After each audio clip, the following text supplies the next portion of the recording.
live on Facebook here. It is the Spotlight Football Radio Show. We definitely going to talk daily fantasy sports here.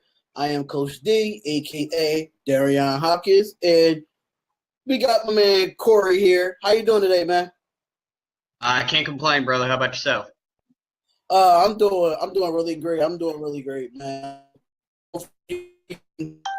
Talk a lot of daily fantasy sports on Draftkings and NFL fantasy.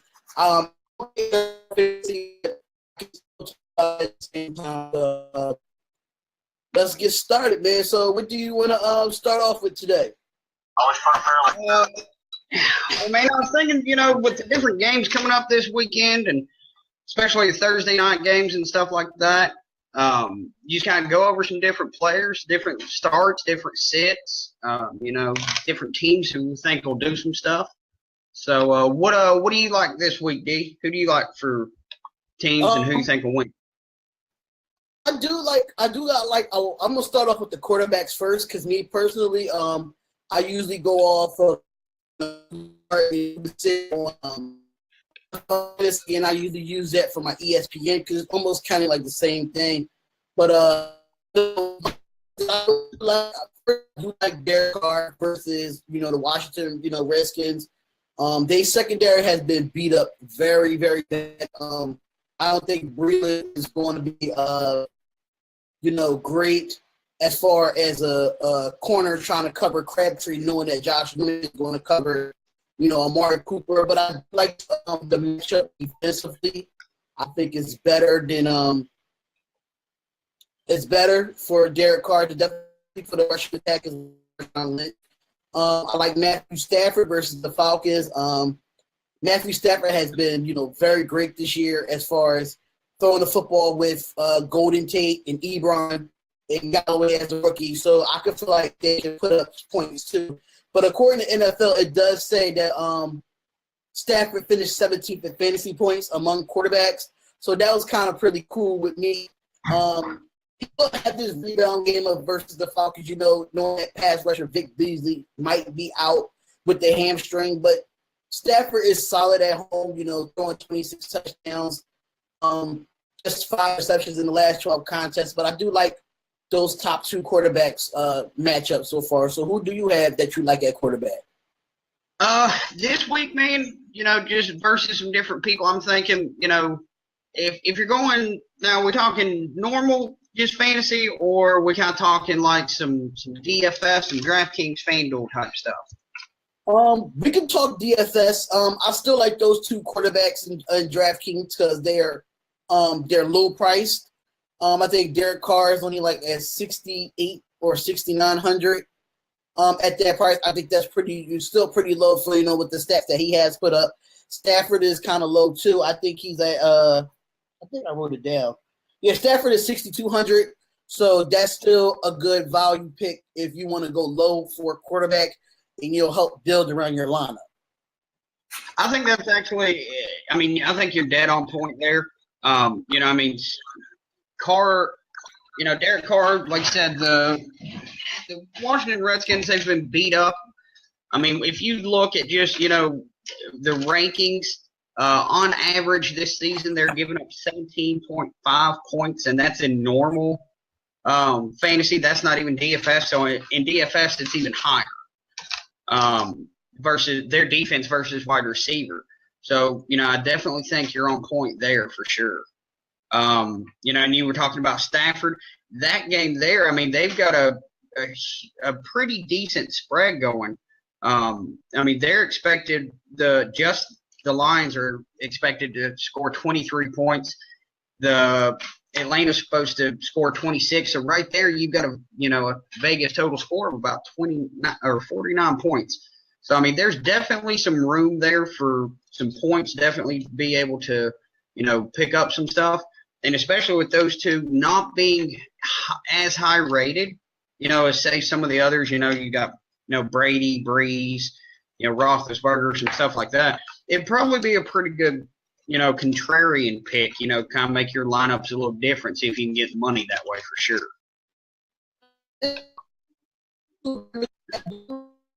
Other quarterbacks that's low as far as getting in DF. He has a great matchup this week. Alex Smith, he has a good matchup this week. Phillip Rivers, I think all those quarterbacks, price and draft. Now, here's possibly a QB that I've not heard a whole lot of people be on for the past 2 weeks is Cam Newton. Mm-hmm. And the thing is now Newton's got Olsen out. Olsen's going to be out 6 to 8 weeks with a foot injury. So that could put a damper on it. But they're playing against New Orleans, and New Orleans just bleeds fantasy points to wide receivers, to quarterbacks, to the entire offense. Period. Yeah, so, Newton will have a big game. I feel like with the receivers with Funches and Kelvin Benjamin, I think they'll get off knowing that pass is just horrendous. Stewart might just go off as well for the running because the Saints defense have not been really bad. So that's going to be a sleeper pick for me if I ever wanted to, put him in a because he's kind of he's a little bit, but as far as GPP play, I would put him there. Yeah, I think Newton would be, like you said, I think you're absolutely right. I think Newton would be a better GPP play than he would be a cash game play. Right. For sure. Now, with his price though, he's only $6,600. So if you look at it, Stafford's 62, Roethlisberger's 62. They've even got Kirk Cousins at 6,100. So, and he's projected higher than almost every single one of them except Stafford. Right. And I do like it. There's another sleeper out there that I do like as well. I do like Carson Wentz. I think Carson Wentz within the past 2 weeks, he's been very legit, throwing the ball downfield. He had 2+ 300-yard games. And he really didn't turn the ball over either. And he's very mobile, and he's at 5,900 on Draftkings. So that would be a good matchup knowing against that Giants defense. They came in very overrated coming in. With that secondary and that front line.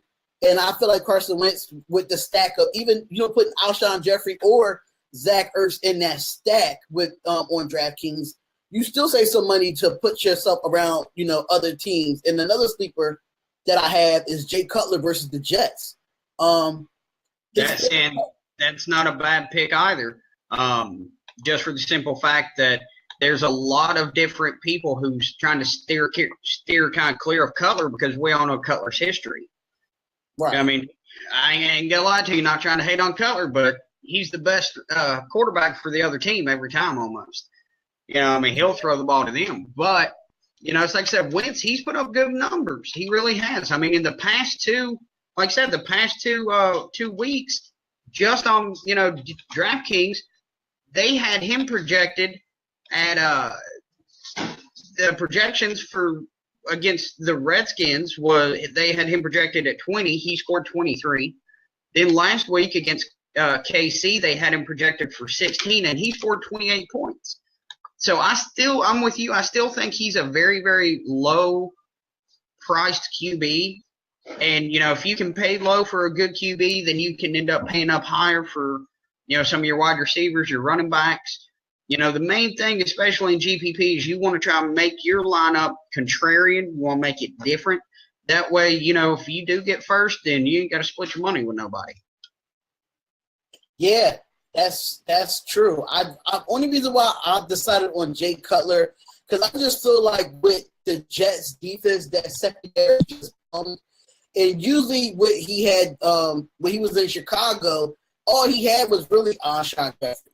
That's all you really had. And now you got Devontae Parker, you got Landry. And Landry had about 15 targets last week, against the Chargers. So that was the number one target going in. And that's a good target to actually throw the ball to. So that's why I feel like, Jay Cutler is one of the sleepers in GPP play. And it's just a regular weekly fantasy. As far as running back, how do you feel about the running back position for DraftKings for GGP? Man, when it comes to running back, that's where things get a little tricky. A lot of people's been, talking about Le'Veon Bell. And don't get me wrong, Bell's a great running back. He really is. But here lately, for some reason, Bell seems like he can't find his stride. It's, he's getting the ball, he's running, but he's getting short yardage. He's not really putting up big numbers. He's been a huge disappointment, especially for the price that he's at. This week alone on DraftKings, they've got him priced for $8,800. Now, if you go over to FanDuel and look at FanDuel's pricing, they've got him at $87. So, there's not much of a difference. Now, they have his projections high because he is playing Chicago, but in the past 2 games, if you look at Bell's, stuff, he's played the Cleveland Browns, okay? He should have tore that defense apart. That should have been a monster game for Le'Veon Bell, I'm sorry. It should have been a monster game for Bell. And it wasn't. It was a huge disappointment for every single person who owned him. Now, you step him up into the Minnesota category, and their defense, we all know, is very good. They've got Xavier Rhodes as cornerback. Yeah, they've got Williams on the other side. They've got a few different really good, cute cornerbacks, but he still only put up 13 points against the Vikings. Right. As far as who I think will probably be a good pick, especially for the price, I think I'm probably going to have to lean towards, and I know this is going to sound bad. I'm not going to lie, I'm not a Carolina fan, but honestly, I think for, who's playing and what they're doing, Christian McCaffrey may be a good pick this week. He's been pretty consistent as far as what he's been doing. In the past 2 weeks, let's see, he's put up, just in the past 2 weeks alone, the first game against the Niners, he put up 12.5. Against the Bills, he put up 8.4. But the main thing is, now his rushing attempts are not high. So you really want to use him more because he's their passing back. Yeah. And with DraftKings, it's PPR. So you get points every time he catches the ball. So he may not rush for 89 yards or 110, whatever. But if he makes that up on targets and receptions, then that right there is fine. And especially against the Saints, he sets up pretty good. And as far as maybe like a little sleeper pick, and this is going to be a little contrarian, and honestly, I may be a little off.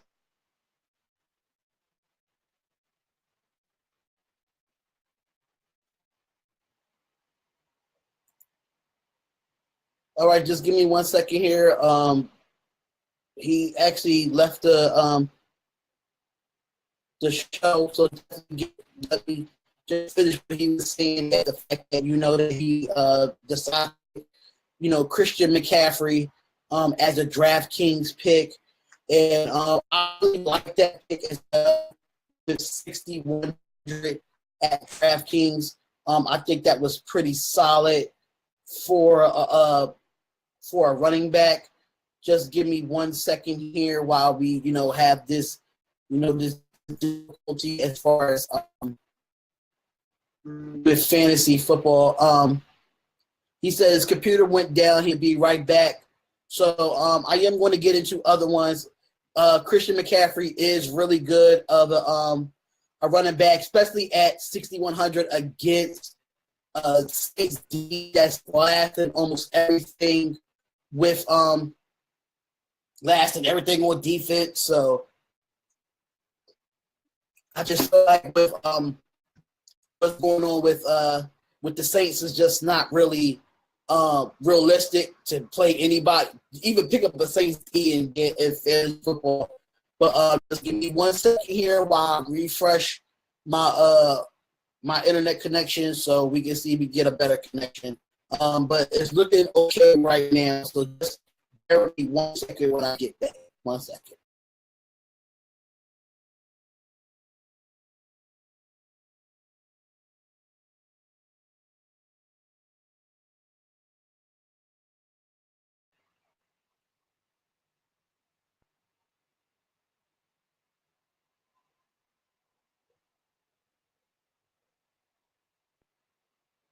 Okay, now we're back. So, as far as the Christian McCaffrey thing, we're going to wait for Cory to get back on the show, and we're going to really talk more into sleeper picks and everything, so we can get back into it. But as far as the sit-em and stardom, I'm gonna go with that as well because I have to continue the show.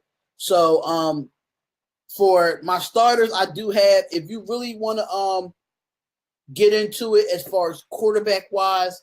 You got Derek Carr versus Washington. He's been, honestly, you could be on a bandwagon for Derek Carr. His matchup against Washington, he surrendered, 307 yards, 2 touchdowns. He had 18.8 fantasy points, to Carson Wentz. I think the fantasy can expect a similar production from Carr and a potential scoreboard scorcher. So I really do feel like with Derek Carr, with Breland not being a good corner, and Josh Norman is going to be on Cooper. That's going to be very interesting to see. Like we just said earlier, he said he's trying to get back, so I'm gonna try to see if I can send them this link again. Just bear with me. But I do like Matthew Stafford against the Falcons. They're pretty interesting. So it should be good. Let's see what's the info of what they have. Stafford finished 17 in fantasy points among quarterbacks. I do like him as a rebound home game against the Falcons. We don't know if Vic Beasley is going to be able to, play in this game with the Falcons. But Stafford, also has been solid at home, throwing 26 touchdown passes. So that's really been good. So it's really hard. It's really good. So hopefully I can get him back on there. So let me just give me 1 second. I'm gonna send him the link again so we can get back on the show. But what happens is now, if you want to start Matthew Stafford in your lineup, then definitely start him in your lineup. Definitely Cam Newton. We already talked about Cam Newton. That he's going against a horrible defense. And, Cam Newton in the win column, I mean, they won, but I just feel like Cam Newton, he didn't put up enough points. But he is a favorable matchup against the Saints. No team has allowed more passing yards than the Saints. They give up 396 passing yards per game. And that's really a bad situation for it. Hopefully we could get Cory back on the screen so we could talk more about that. They give up fantasy points, 28.16 in 2 weeks. And I feel like Cam Newton's going to have a great game. He's going to have a good game. I think he's going to have a better game than what I thought. So we do have Dak Prescott versus the Arizona Cardinals. I really don't like this matchup. They say start him, but he's listed as a sit-em this week. I mean, last week because he went up against the Denver Broncos. They did have him, just with 15.92 points in the loss to the Broncos. But I believe he will rebound Monday night, as the Cowboys travel to the Cardinals. The Cardinals D is not really that interesting to me. They only average, they average 254 passing yards. So he said he's coming back now. Hopefully I can get him back and we can get more into quarterbacks. But Dak Prescott versus the Cardinals, that's pretty interesting. And the last one I have is Phillip Rivers versus Kansas City Chiefs. Throwing 4 touchdown passes while scoring a combined of 32.9 fantasy points. I do like him similar in the stat line against the Chiefs, who have surrendered 17.75 fantasy points per game to quarterbacks. So that would be really interesting to look at, knowing that Kansas City only allowed 20 more points a game in the position on the road last year.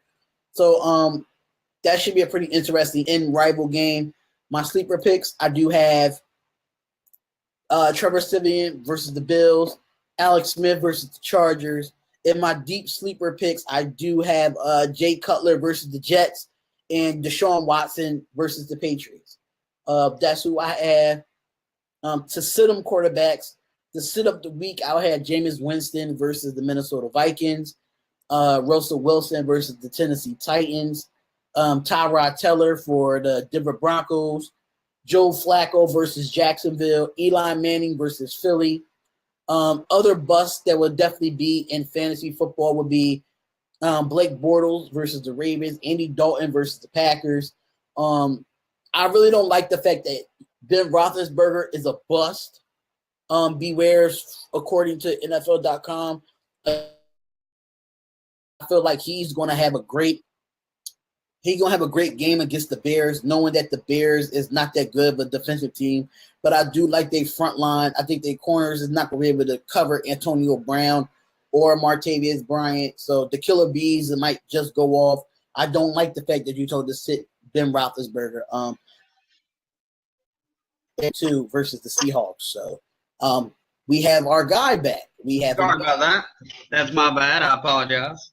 No, that's okay, man. That's fine. I was just, going over to start him and sit him at quarterbacks, to give you some time to come back and talk some more football. You was on Christian McCaffrey and go out on the limb with him. I do like that as well, knowing how they gave up. Like I was just saying to everybody on that was, watching the live, 396 passing yards.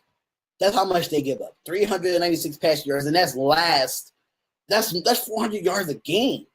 That's bad. So I do like that matchup with McCaffrey.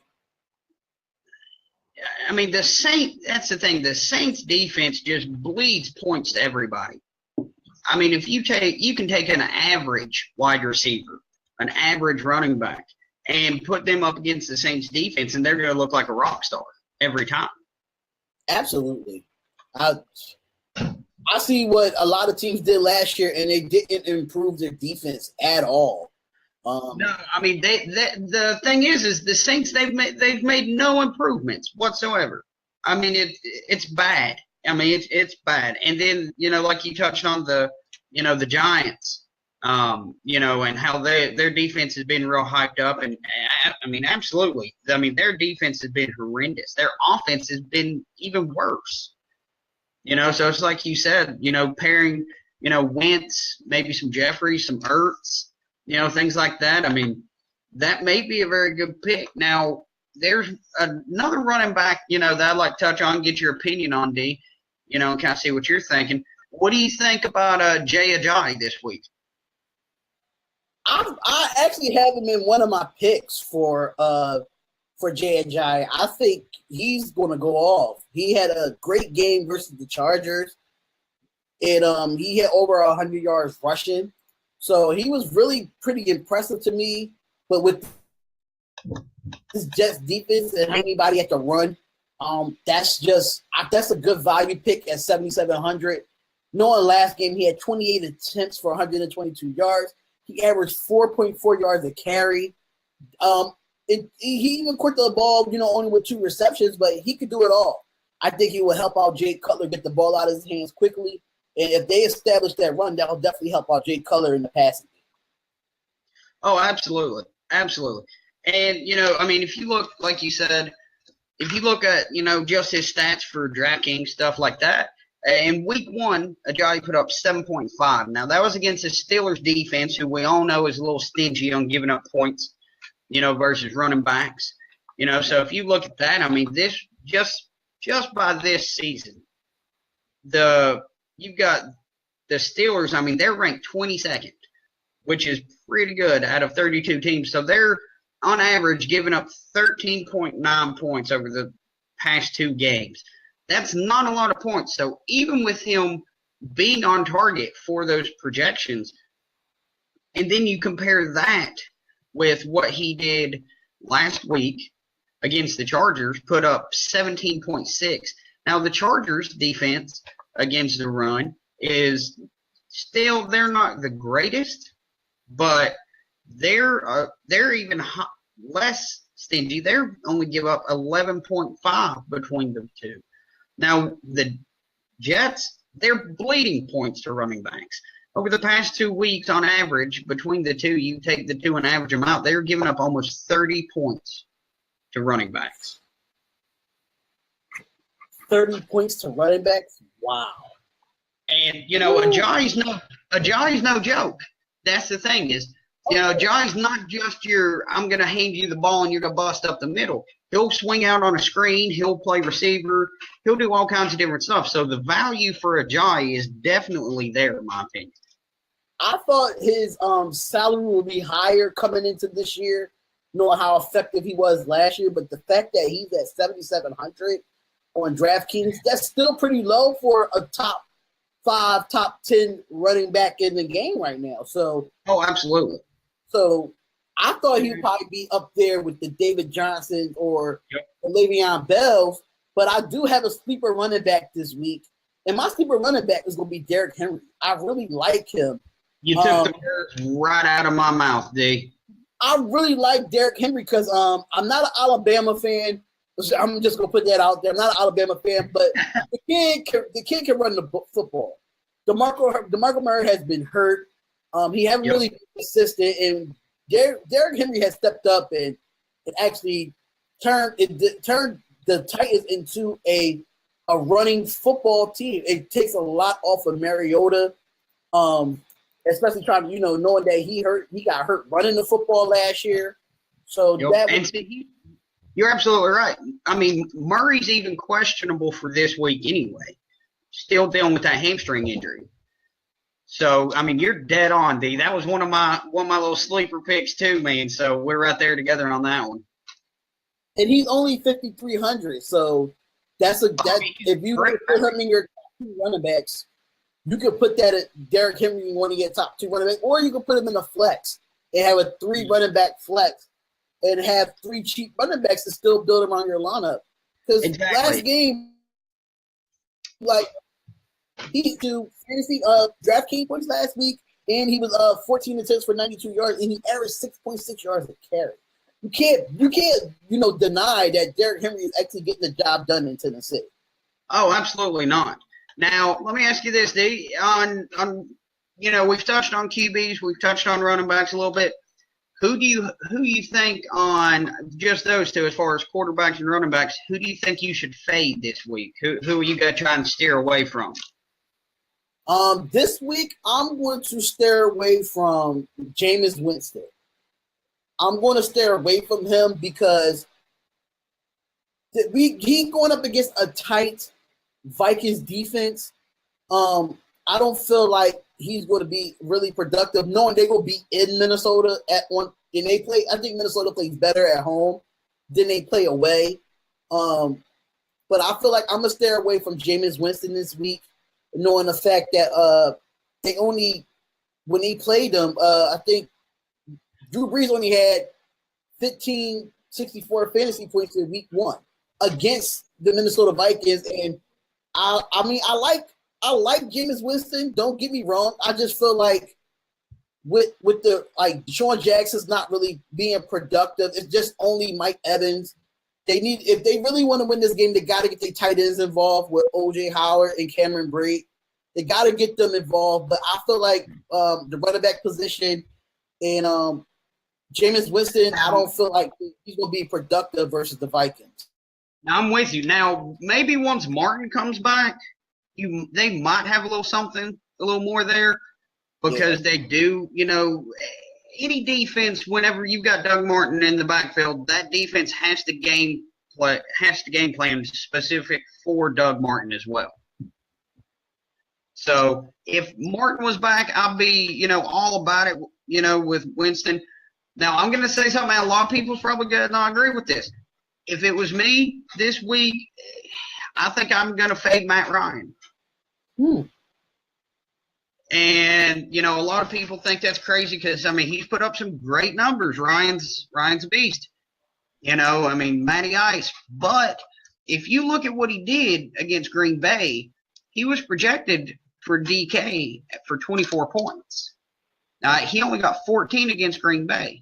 Now, a lot of people's not talking about the Detroit defense. Yeah. But if you look at the past 2 weeks, now granted, Yes, Eli's playing like a rookie. And in all honesty, I don't know what's going on with him. But take the Cardinals, for example. All right, you've got the Cardinals. When the Cardinals played the Lions, they had David Johnson in the backfield. That right there should have been a tone. I mean, that right there should have been a tone setter. You know, I mean, Johnson was one of the highest projected running backs in fantasy, period. Yeah, he was the number one on a lot of projections. Exactly. Fantasy. Exactly. And I think if he wouldn't have got hurt, you know, I mean, he'd still be good. But if you look at what they did to Palmer, and, you know, people can say what they want about Palmer, but at least with Palmer, he's consistent. You might not get tons of points out of Palmer, but he is consistent. Like, against the Lions, he was projected for 21 points. He put up 11 points. And he had all of his people going for him. He had Fitz. He had Johnson. He had Brown. I mean, he had all of his people. And the Lions defense just couldn't do it. They shut him down. I mean, they scored some points, but not like they. So, for me, I think I might fade Matt Ryan this week. I'll probably have to agree with you there because just what I saw Monday is knowing they only rushing four, and that front four is with Haloti Nala leading the way for that that interior line. You know, the Falcons' offensive line has struggled in some time. It's just that can the corners, can cover Julio. Yep. Sanu, because Sanu has been, helping out Julio doing what Julio just covered. You got Austin. The only way, I will fade Matt Ryan, but I won't fade Devontae Freeman or Tevin Coleman. I won't fade them. No, I agree with you there. I think Freeman's still a decent play. Now I'll be honest, I wouldn't put him in as many lineups as I normally would. Like I said, I may just be a little high on the Lions defense right now, coming off 2 weeks. But, I think you're absolutely right. I mean, if you look at what, Darius Slay was able to do, against Beckham. Now, we all know Beckham wasn't 100%. I think, honestly, they had him on the field more as just a decoy than anything. But at the same hand, I mean, still, he got the ball thrown to him a few times, and Slay kind of kept it quiet. So, if you compare, Jones to Beckham, in my opinion, a lot of people, I'm probably going to catch some flack for this, but I still think Jones is probably a better wide receiver just for the fact of he's more consistent than Beckham. Yeah. I fade Beckham this week too. I just feel like I would fade Beckham. They play the Eagles, but I feel like the front line for the Eagles is like one of the best in the NFL, and they're going to get to Eli Manning as much as they can. Mm-hmm. Eli Manning is not really that mobile of a quarterback, so if they can get a push up front, Odell's not going to get the ball. So I would fade Odell this week. Against the Eagles, knowing that I really don't like the Eagles secondary. I think their secondary is still kind of suspect, but I think with Fletcher Cox and that front line would get to him, and he won't be able to get the ball.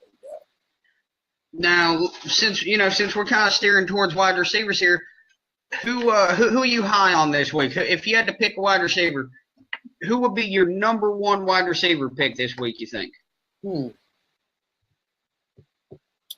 I'll have to go with Devontae Parker. Not a bad play. Not a bad play at all. They both getting the targets. Him and Javaris Landry. Because I know Devontae Parker is going to be more low owned because of the targets of how many targets Javaris Landry got last week. Javaris Landry got 15 targets last week. Devontae Parker only had 9. So I just feel like with Javaris Landry, I'll pick him too in a different lineup. I won't put them in the same lineup as a triple stat, but it'll be a few lineups. I will stack Devontae Parker with Jay Cutler and Javaris Landry and Jay Cutler in different lineups. He had 12.5 DraftKings points. He was 4 receptions for 85 yards.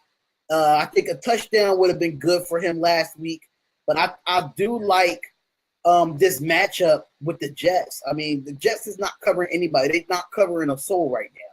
They had Crabtree 3 touchdowns. So, and you're right. And if you look at how Cutler played up in Chicago when he had Alshon Jeffrey, Jeffrey was a big body receiver. He was taller, he was wider. He was your guy. He was Cutler's guy. So when you compare that now to him being in Miami, you've got Devontae Parker all day. I mean, they're almost just the same setup type of wide receiver. So I think you're definitely there. But now let me ask you this. Would you pay $9,000 for a wide receiver? This week, honestly, absolutely not. I won't pick I don't think I'll go 9,000 because the reason it will hurt my lineup. Knowing Julio Jones is 9,300 and Antonio Brown, I know he's going up against Chicago, but he's 9,000, and I just feel like it's pretty high, a little lower tier, knowing that lower tier wide receiver have better matchups. Julio Jones is not going to really go off this week. Some reason is telling me that Julio Jones is not going to go off this week, but I do like some other ones. I do like Devontae Adams, knowing the fact that Nelson or Cobb he becomes the number 1 target. I do like him, Devontae Adams. I do like Alshon Jeffrey, and I do like Jermaine Kearse. Jermaine Kearse is only 4,600. And there you go. I mean, and that's the thing. You're right there. Kearse is definitely underpriced for sure. But here's the thing. You kind of answered the question there. Is you wouldn't pay $9,000 for a wide receiver. The thing is I don't think a lot of other people are willing to do that either. I really don't, because $9,000 is a steep ask for one player. But at the same hand, with it being that high, that very well could make Antonio Brown a little bit of a contrarian pick this week. Yeah, it's just how you play it on your lineup. Like, say, if you want to get Antonio Brown at 9,000, then you really gonna have to really do your research to build Antonio. And see, that can go back to like what you were saying, D. Is if you look at, like what you were talking about, some of the lower owned QBs and cheaper QBs, you go right back, like what you were saying, to Carson Wentz. Carson Wentz is only 5,900 this week. So say you took Wentz, you just paid down for a QB, you can still get good production out of him, and you could still possibly afford Brown and still make your lineups to where you can be a viable threat. Because I think if you take Brown versus the defense he's going up against, I mean, come on. I mean, Brown's Antonio Brown. Now, yeah, I don't think he'll be as chalky of a player this week as he normally is. Yeah. Just for that price. But, I mean, come on, D, it's Brown. He's going to rip Chicago. Yeah, he's going to rip Chicago. I just feel like if you want to build a lineup, a really competitive lineup, it's kind of a risk to go with Antonio Brown. It's kind of a risk because you just don't know. Because if you really look at it, the highlights from last week was all Martavis Bryant. Exactly. So now you got to look at how many targets is Antonio Brown going to get, how many targets of Le'Veon Bell is going to get outside of, catching the football. And then you got Antonio Brown, the killer bees. So him being at 9,000 is cool, but I will bump down and get Mike Evans at 7,500. You still get great production out of him. And you could also even look at Stephon Diggs too. Yeah.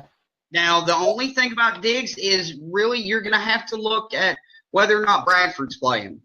That's going to be the game changer there. If you look at his stats when Bradford was playing against, the Saints, he put up insane numbers.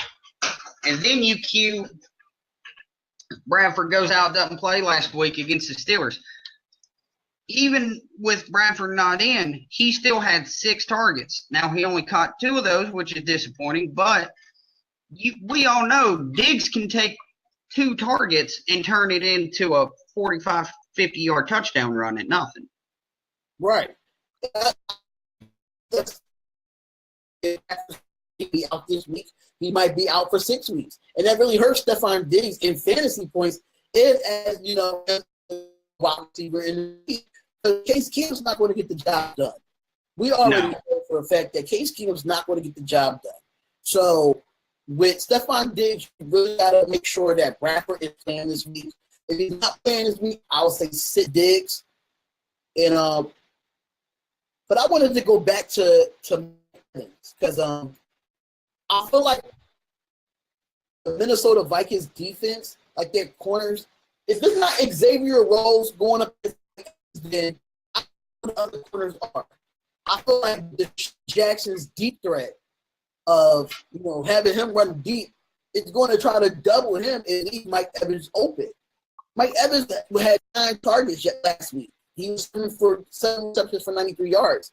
But I'm not really too sure on Mike Evans. But if you want to build more valuable at the wide receiver position, then I'll say go with him.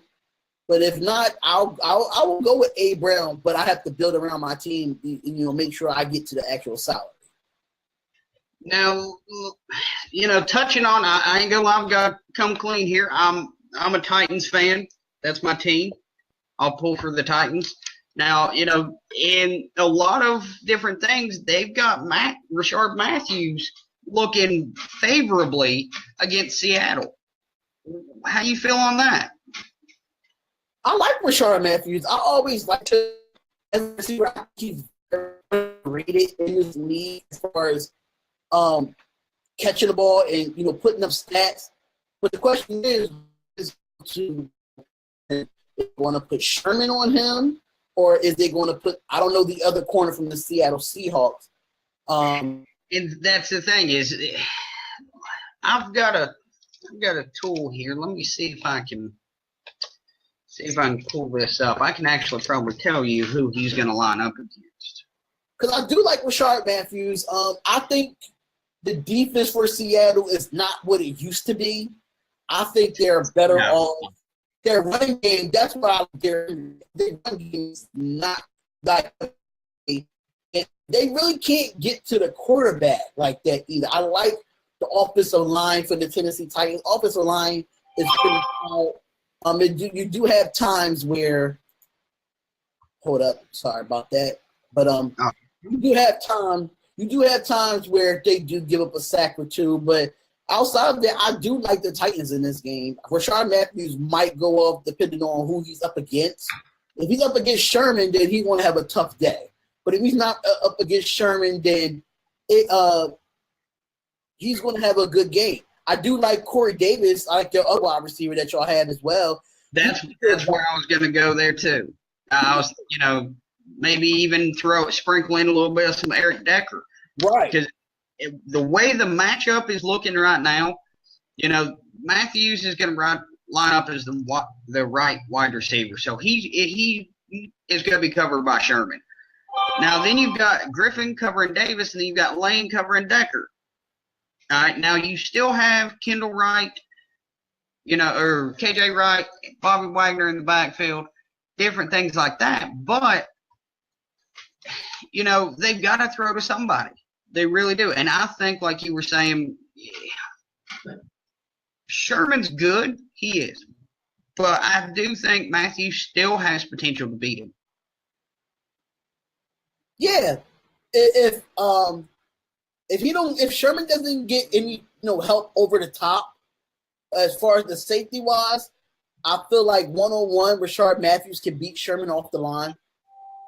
That's just like my personal opinion on Rashard. I think I really don't like Sherman. I really think he's a very overrated corner. he considers himself the best corner in the game, but I don't believe so. I'm with you. I don't see it. He lost a step to me. He's not that same corner that corner that went to the Super Bowl. He's not that same corner.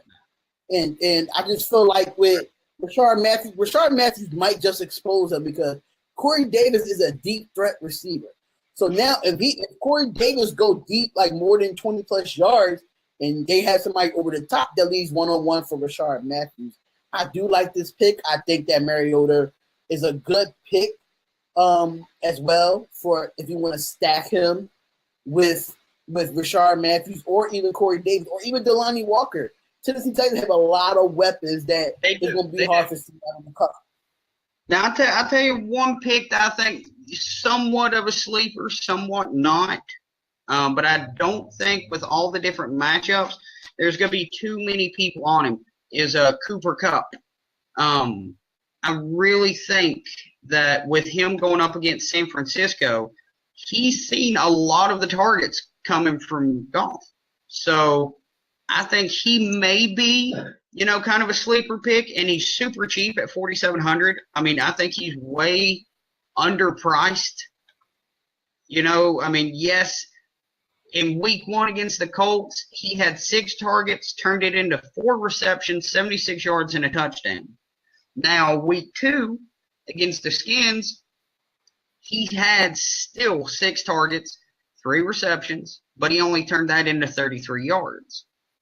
And his longest thing was 17. But the difference there, I think personally, is whenever they were playing the Redskins, Goff spread the ball out a good bit. Yeah, I mean, he was trying to find different places to go with it. You had Todd Gurley really put on a good game there. He was consistent there for sure. But if you look at the comparison, if Gurley performs even at about 50% decently, then Kupp sees more targets and more action downfield. I like Cooper Kupp. I finally got a chance to watch him this Sunday, and just the way he come out of routes and the way that he comes back to the ball for Jared Goff, that would be a cash play for me. I'll put Goff and Kupp as a stack in cash play for DraftKings. I picked him up over the waiver wire on ESPN, so I feel like he's going to have a great game against San Francisco, knowing San Francisco covered a soul. The New Orleans Saints running the ball, defense. It's going to open up a lot for Tavon Austin. I think Tavon Austin is going to have a great week against this horrendous 40.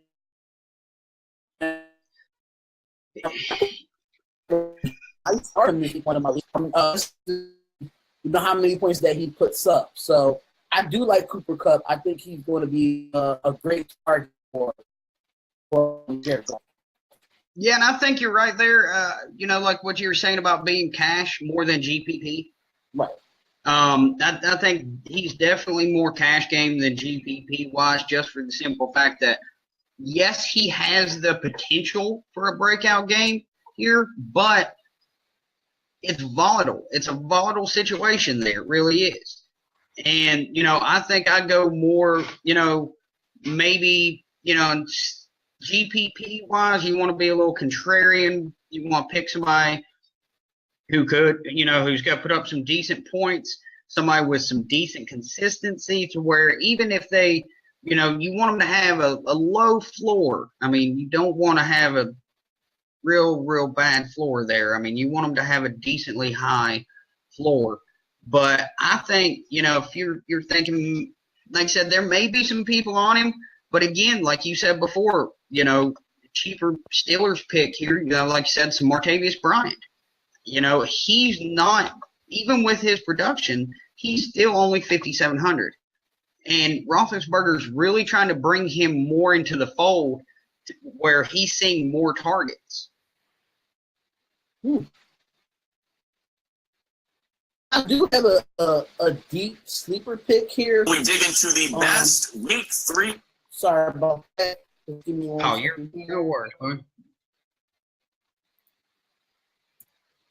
Yeah, but I do like I do have a other sleeper that might put is Kevin.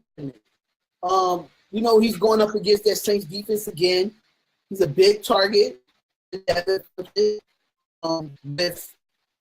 in the lineup, and I think let me see, what is his value here? So Kevin Benjamin, I know last year, he is 6,700. So I just feel like with Kelvin Benjamin going up against the Saints defense, it would definitely open up, Draftkings points for him. That's another low own that's going to be and with exactly, and with Olsen being out, we all know Benjamin was supposed to be Carolina's number one guy. Mm-hmm. And don't get me wrong, when it comes to wide receivers, sure, he may be that. But realistically, when you look at it, who's Newton throwing the ball to more than anybody else? Greg Olsen, every time. Mm-hmm. Olsen is like his safety net, his Jason Witten, so to speak. Yeah. His guy that we know if he puts the ball up, Olsen's going to go get it. And with him him being out, you've got to have somebody to fill that role. And I think you're right there with, Benjamin being that guy. I mean, the Saints D's horrible. They're definitely not good at covering number one receivers, for sure. Let alone even, I hate to hate on the Saints this bad, but I'd almost put in second string receivers and think they'd be fine. Yeah, and then knowing, Olsen being on IR, that really hurts, Cam Newton as another weapon. You might have another tight end come in and try to fill that role, but Devin Funches and Kelvin Benjamin definitely have to step up in this game if they want to win this game. We already know what the Packers going to do. We already know what Jonathan Stewart's going to do. But what is Kelvin Benjamin going to do? That's why I feel like a lot of people going to sleep on him. He's going to have a low ownership, and they're not really going to see that matchup. Now, who you thinking on tight end this week? I like Zach Ertz this week against the Giants. And I do like Zach Miller this week too, because I feel like with TJ Watt being out he's probably going to be out with a groin injury. I don't know if he's going to be out this week, but I feel like with Zach Miller, he's a big target for Mike Glennon. I really want Trubisky to start because I feel like Trubisky is ready to play. Mike Glennon's not getting the job done in Chicago. So I feel like that would be a safety bait for Zach Miller. I do have some other ones that I do like at tight end. Like I told you earlier, I do like Delanie Walker. I think he's going to be a good play. You even got Jack Doyle. Jack Doyle is going to be the sleeper. I was leaning that way myself, D. I was thinking that might be a decent little pick there. Yeah, Jack Doyle is he's going to be especially he's going up against a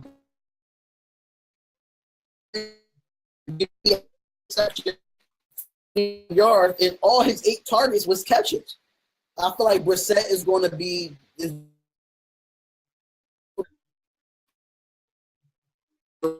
a GPP play.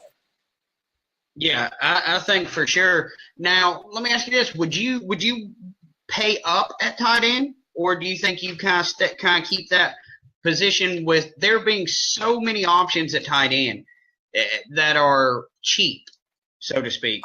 Would you want to pay up for, say, like a Rob Gronkowski or a Travis Kelce, or are you thinking maybe kind of get one of those cheaper guys? That way you can stack the lineup a little better. I will go with a cheaper guy just to stack the lineup. I would like to get. I'm afraid how it is going last. And I don't know how that Houston defense is going to respond. So I really don't want to take a chance on that 68. But I'll definitely go, mid-tier, like Hunter Henry, Austin Hooper, Jack Doyle, Kyle Rudolph. Like Kyle Rudolph only at 4,200. You do even Ebron. Ebron was good on Monday night. So Ebron had a good bit of targets. Yeah. I will go with a cheaper tight end, knowing that Zach Ertz is not even that expensive. He's only at 5,000. So I even like Zach Ertz.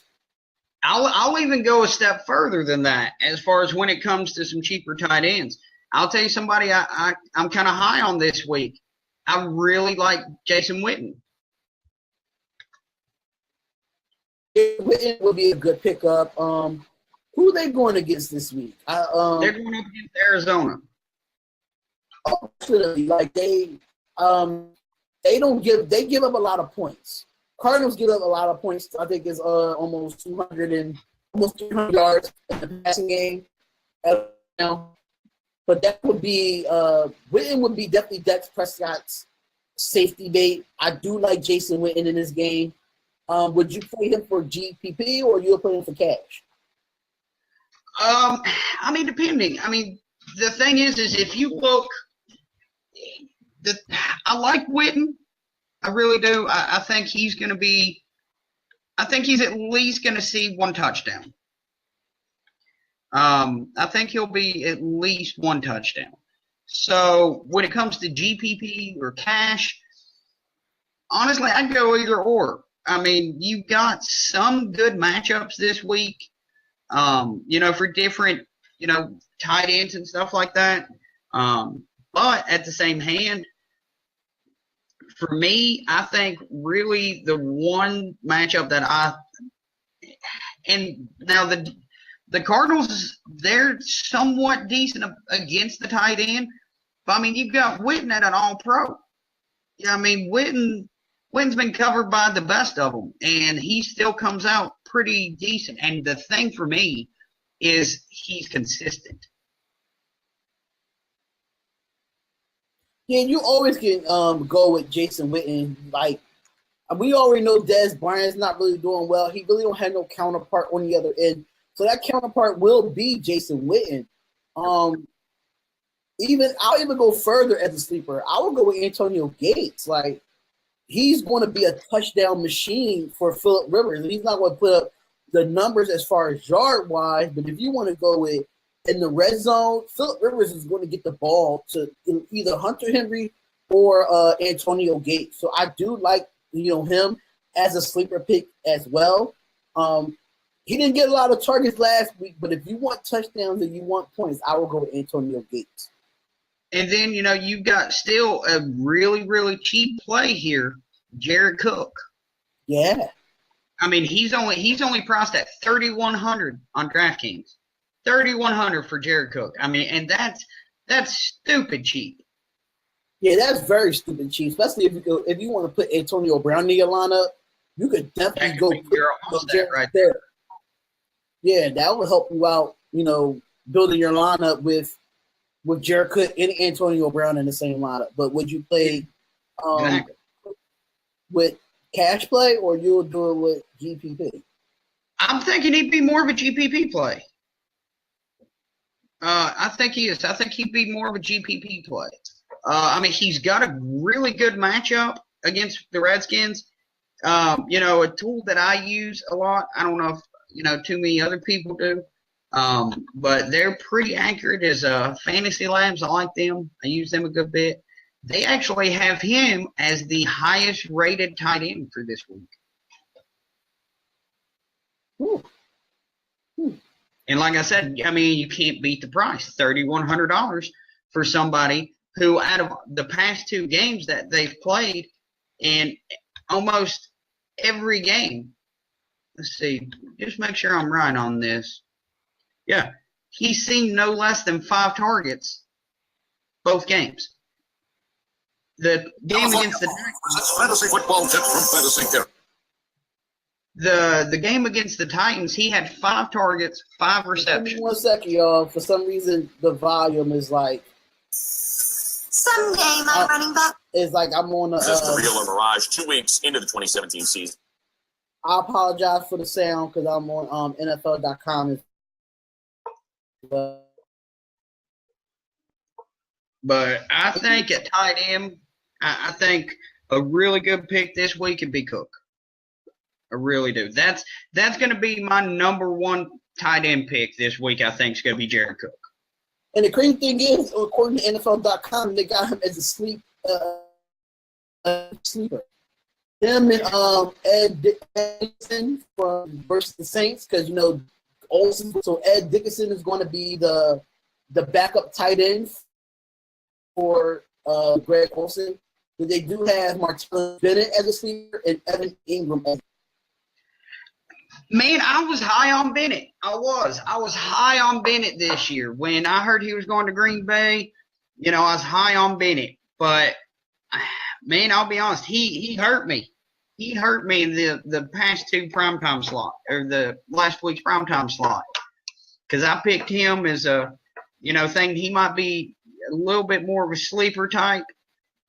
But he kind of hurt me, man. well, I mean, I do like him versus the Bengals D that can't cover either. I think Atlanta's defense than the Bengals D. I wouldn't put him in any line. I wouldn't risk it, knowing that he's been very consistent this year. So I wouldn't put him in any of my lineups, Kings. But I do like Ed Dixon. I think he'd be a good sleeper pick, D. I really do. I think he'd be a real good sleeper pick. he go on because a lot of people want to go with a different tight end now, knowing that Greg Olsen is out. So,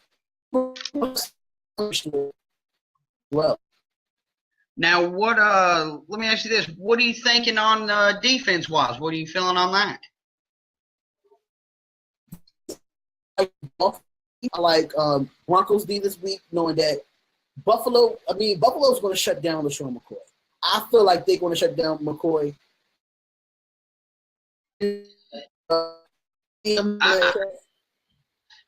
Yeah, I'm with you. I think Denver definitely has the potential to shut down McCoy. And the thing is we've all seen Shady run. Shady can bounce a ball out to the outside in a second and be gone. But I think, with them having the people in the back they do, even if he gets to the outside, I don't think he's going to go far. Yeah, because McCoy had a tough week last week as well. So I really like the Broncos defense. They shut down Zeke for 8 yards. So just imagine McCoy is, more elusive than Zeke. He's more outside runner. Yeah, he's more of your bruising back in comparison to McCoy. Right. And I feel like with McCoy, only way he's going to be effective in this game if he catch the ball out the backfield. I think rushing attempts, he's not going to get many. That front seven is just stout for Denver. I do like Denver's D, knowing they had Calvin Harris and Talib, knowing they have really no wide receiver over in Buffalo. With Robert Woods is not there. They only have Jordan Matthews and somebody else. I forgot his name. But they really The thing is, you hit that on the head, man, is the thing about Buffalo is they have no clear number one. Every team has that one wide receiver, that one guy. Seattle's Doug Baldwin. Steelers, you've got Antonio Brown, obviously. The Giants, you've got Beckham, and everybody, Cardinals, Fitzgerald, so on and so forth. But Buffalo has no clear number one. Now, I'll be honest, I haven't played any Buffalo players at all this year. I haven't.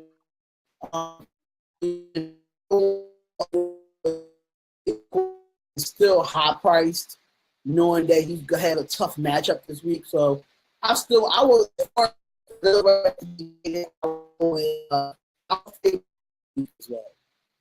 Now I'll tell you two defenses that I think is going to do something this week for sure. Actually, I'll give you three. I like Philadelphia's defense for obvious reasons. They're going against the Giants. We all expected the Giants to have at least somewhat of a bounce back game against Detroit. And they looked horrible. The Giants looked absolutely horrible against the Lions this past week. So Philadelphia's got, they've got some threats. They've got Wentz in the backfield. That's another reason why, like you mentioned, maybe go with a little bit of a contrarian pick at QB with Wentz. I think even you can go even a step further. And, it's not necessarily a stack, but what if you put Wentz at QB and the Phillies D in the same lineup. I like that matchup. I like that stack actually. If you keep Carolina wins at quarterback, I do like it. You know, Eagles is only 3,000 at on DraftKings, and they give up a lot of points on defense. But I feel like with the Giants' offensive line, they just not going to be that good. I don't think that the Giants is going to put up 27 points on the Philadelphia Eagles. I don't see that happening. And they got 4 sacks last week. Eagles front line got 4 sacks last week. So yeah, and the thing is, I mean, look at how many Detroit got on Eli this past week. I mean, good Lord. Yeah, it was just plain embarrassing. I think like the first couple plays of the game, they got their first sack. So, it was horrible. And the thing is it's Eli Manning. You know, Eli Manning, he's I hate to say this, but he's never been as consistent as his brother. And honestly, he never will be, in my opinion. But he's still a good quarterback. If the Giants could get some good offensive line players, try to at least avoid some of these injuries as best they can. Rest some people, do something. Their O-line was exhausted by the second quarter. Yeah, their defense don't be on the field long, so the offense got to get right back on the field, and they just gotta, wing it out. But I feel like that with the Giants, this is my issue. You let go Rashard Jennings, which I don't understand why you let go Rashard Jennings. He was the power back for you, and then you had your elusive back in Shane Vereen. You should have kept those 2 running backs and decided to, establish the run. Because I feel like if you establish the run, now you got to have your corners, play home. Now you got one-on-one coverage with Brandon Marshall. I feel like Brandon Marshall is not getting played correctly over in New York.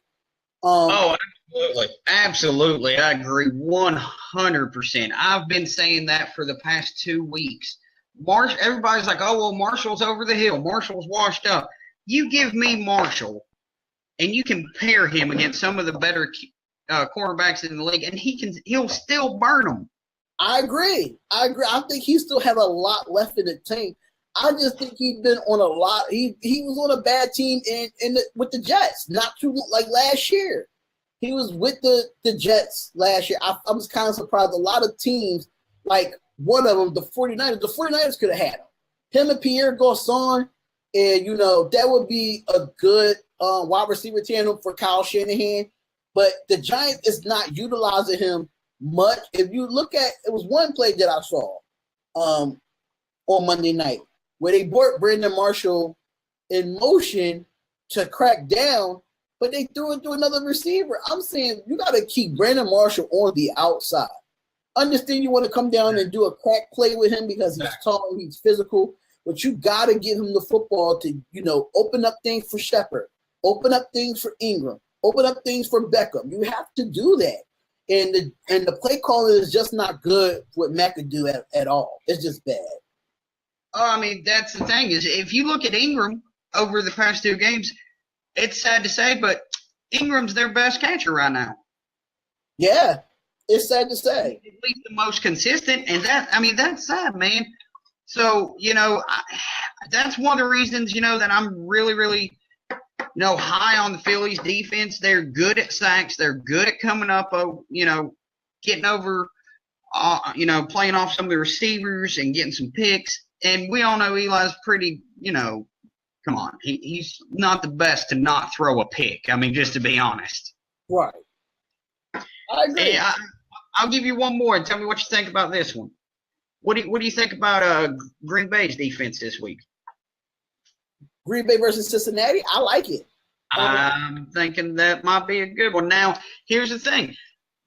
I think, me and you both, we're right on there with it might be a good play, but how much as far as when it comes to DraftKings, FanDuel, that kind of thing, with Cincy playing like they are, Baltimore shut them out.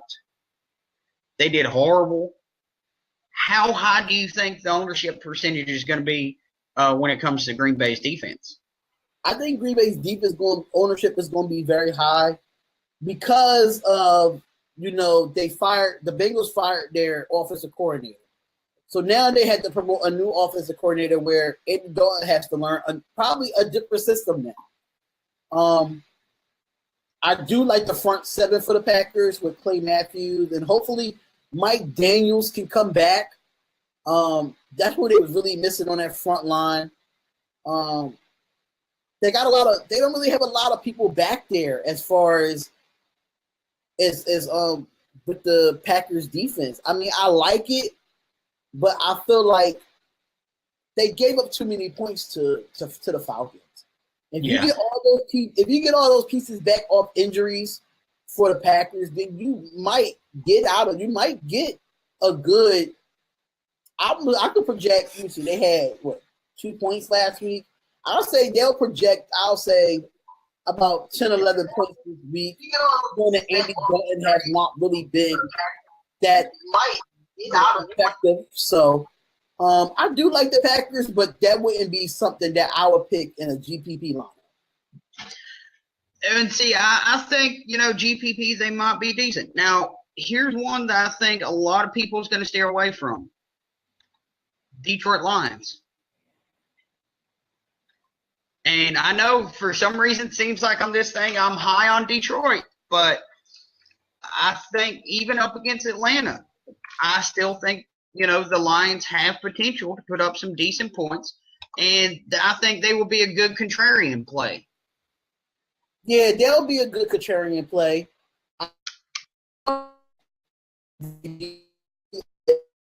In cash. Only reason, just the fact that I really don't trust the corners, with Julio and Sanu. But I could see them getting some turnovers, sack, fumble, probably like one interception. I do. They just will have to get to the quarterback if you really want to get those.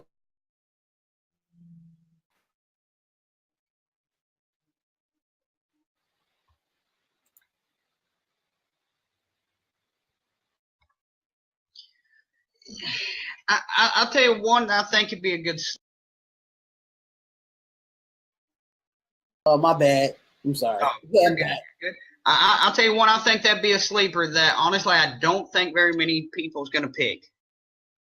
And I think they have the potential. I really do. I think they have the potential to surprise some people this week. And honestly, I almost feel like I'm going to choke when I say this. But the Cleveland Browns. The Cleveland Browns. That's interesting. I know. I mean, it's the Browns, but they're going up against Indy. Luck's not going to be back this week. They've got Jacoby Brissett in the backfield playing QB. And if you look at the thing about it is the Cleveland's defense last week against the Ravens put up 6 points. In week 1 against the Steelers, they put up 5 points. Now, that's not huge numbers by no means. But against those two defenses, those two offenses in Flacco and Roethlisberger, Bell, Brown, I mean, you name them, that's not bad for, the Browns D to kind of hold that, at least those amount of points. Now imagine that going up against Indy when Indy has not been doing well. Last week's game was a low-scoring game. Low scores better for defenses. Yeah, I kind of now the fact that you broke that down, I kind of agree with you with the Browns. I think the Browns defense, hopefully Myles Garrett come back and spark that defense. But I really see, Jack Doyle going off. That's the only one I probably do see going off. I really don't see Frank Gore doing anything this week. T.Y. Hill is definitely not going to get it's not going to get the numbers. But the safety bait is going to be Jack Doyle. But I do like the Browns, D. I do like them.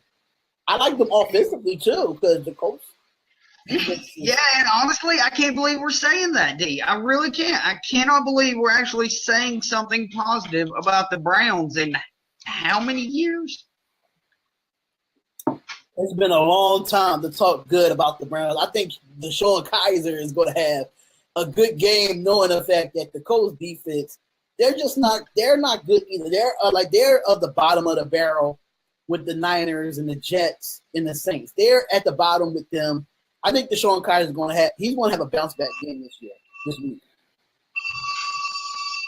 And see, to further that point, though, sorry about the phone there, boy. To further that point, though, if you look at the numbers here, the Rams up in Draftkings, the Rams defense going up against Indy, 28 points. 28 points. That was the game that they blew them out like 40-something to 6 or something like that. Oh, yeah. Now that's why. But let's break that down even a little further, because you could just write that off as a fluke. 28 points, that's a fluke, right? Yeah. But let's look at Arizona. Played them. Even Arizona put up 10 points. Yeah. It's not, oh my God, high numbers, but it's at least good, modest numbers that could still keep you in the runnings for stuff. And, the Browns D, if you look at it, the Browns defense, let's see, what are they priced at? Just out of curiosity here. 3,000. So some people's paid attention. They are higher priced than a lot of the others. But still, I really do. I still think it's going to be a good GPP play. Okay. I do, as far as defenses, I like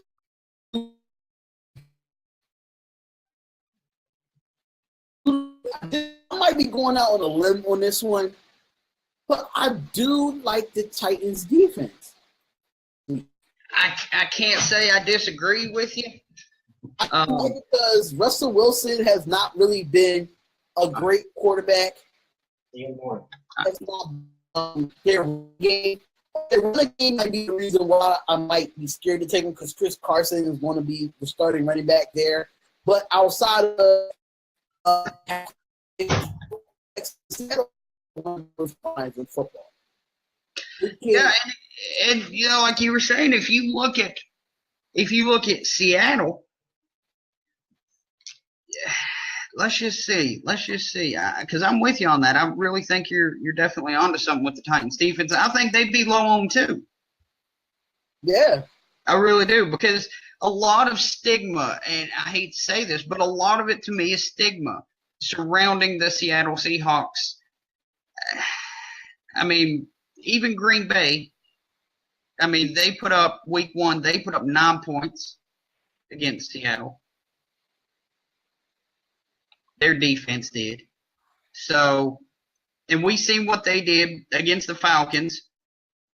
And the Falcons defense, or Falcons offense is, in my opinion, far better than Seattle's offense. Yeah, I do like the Titans defense in this game. It's time for that helps no NFL.com. Those unheard of players who NFL.com don't mute it automatically, but they even have the Packers starting against the Cincinnati Bengals. But I do like the Titans. The Titans defense might put up some points this week. I'll agree with you there. And, because I think a lot of people, like what you were saying before, going back to, when we were talking about the beginning about some of the Pittsburgh players and stuff like that, I think a lot of people is going to be high on the Steelers defense this week.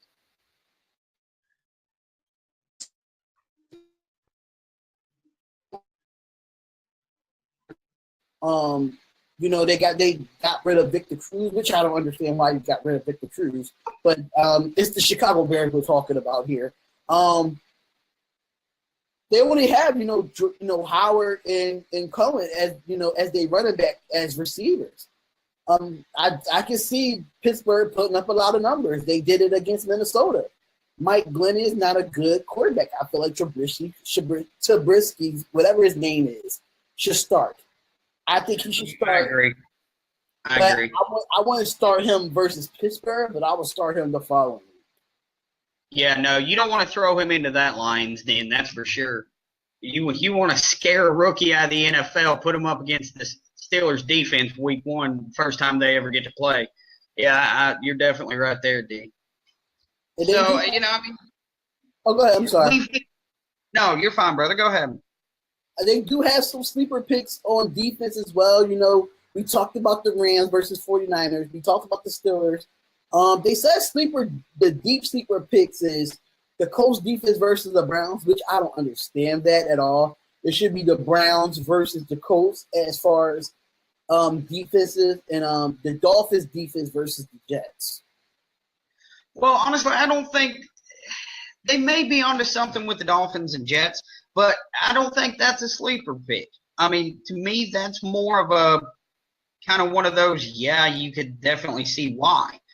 But maybe if you tilt your head and you squint real, real hard, maybe the Colts D could make sense to you. But I still think, like I said, if you look, I still think Kaiser's going to have a good game. I really do. And I don't think that that's going to be a good thing. Now, I'll still stick with my thing, and I hate to say it, but I still like the Browns defense this week. And I think they should be more of a sleeper pick than anybody else, because when was the last time anybody picked the Browns defense? We've got some people watching right now. Anybody here pick the Browns defense? Just out of curiosity. Yeah, please let us know what you think it did. But please let us know in the comments. I appreciate it. And I'm gonna go out on a limb here. I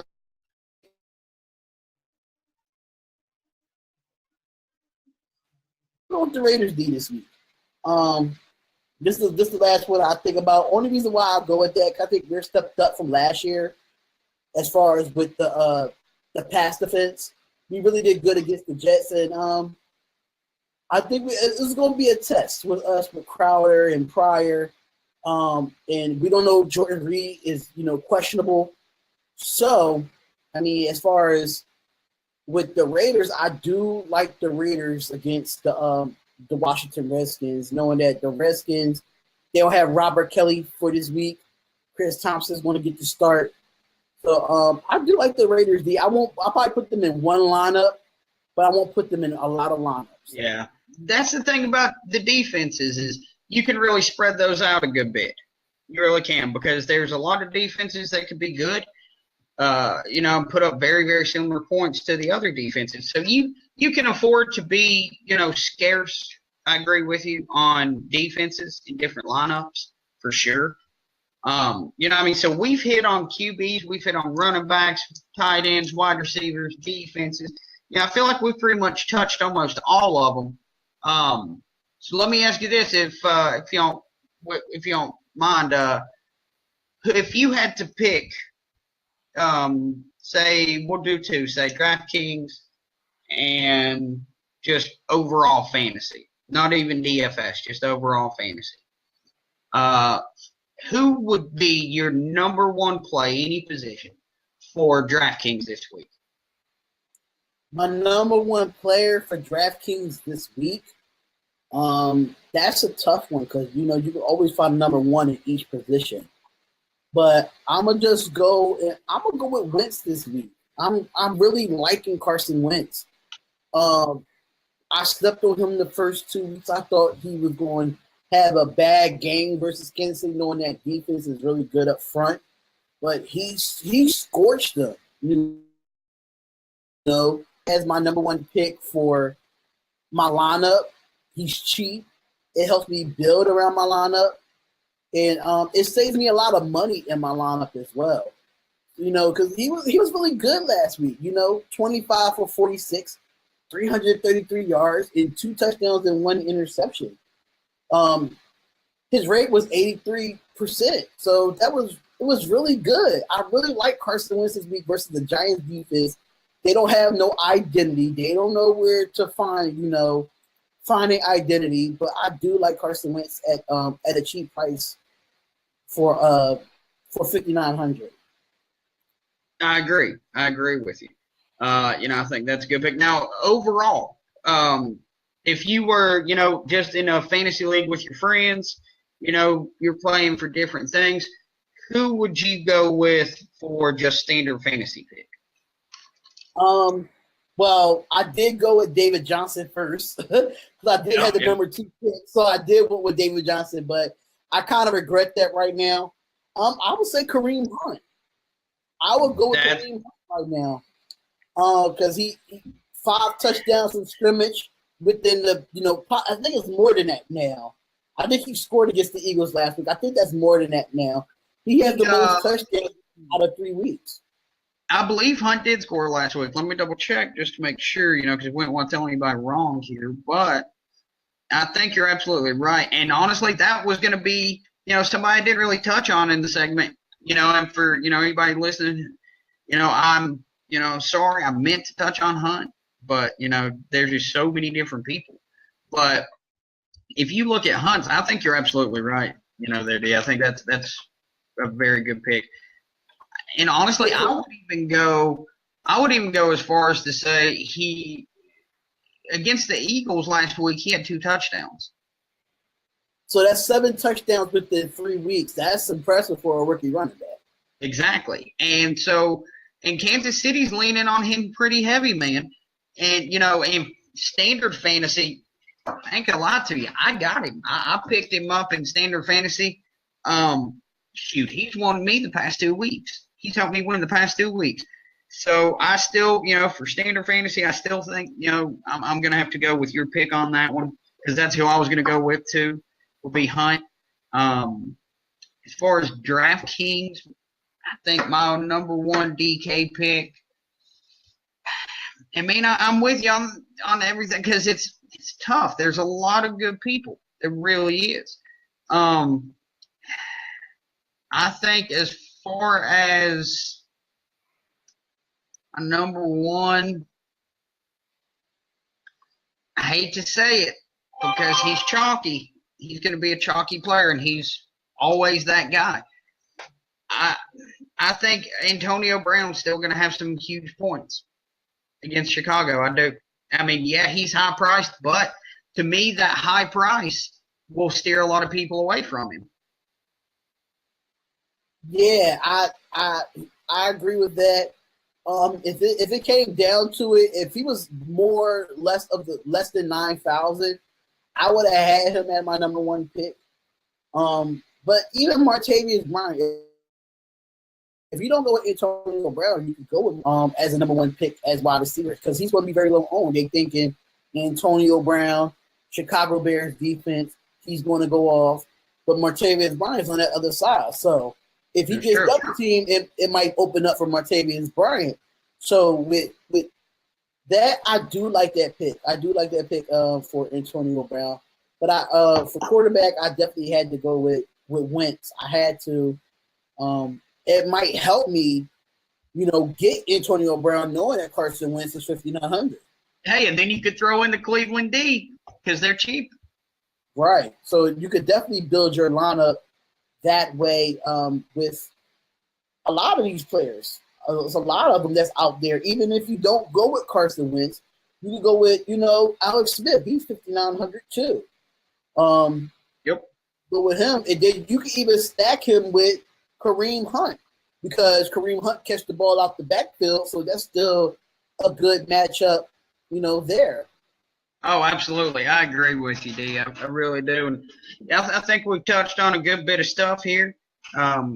Please, guys, feel free to go on the page, post stuff, give us your feedback. We'd love to hear from you guys. Yeah, D, anything you got to add, or you think we're about done here? Or? Yeah, we're definitely done here, but out there is a Thursday night game. I forgot who's playing in Thursday night. Thursday night got the Chargers, or you got the Rams. And 49. Yeah, Rams and 49ers. Yep, Rams and 49ers. I do like the Rams in this game. I'm giving them my prediction now. I have the Rams winning. I agree. I say 24-7 Rams. I could see that. I could see that for sure. All right, y'all. So we cover everything here with, DFS, regular fantasy. If you have any questions, let us know on our page. This will be posted on YouTube, so comment, like, and subscribe to our page as well. It's Spotlight Football Radio Show. I see you. I'll talk to you later, Cory. D, I appreciate you, brother, and we'll do it again next week, buddy. All right. See everybody next Wednesday. See y'all.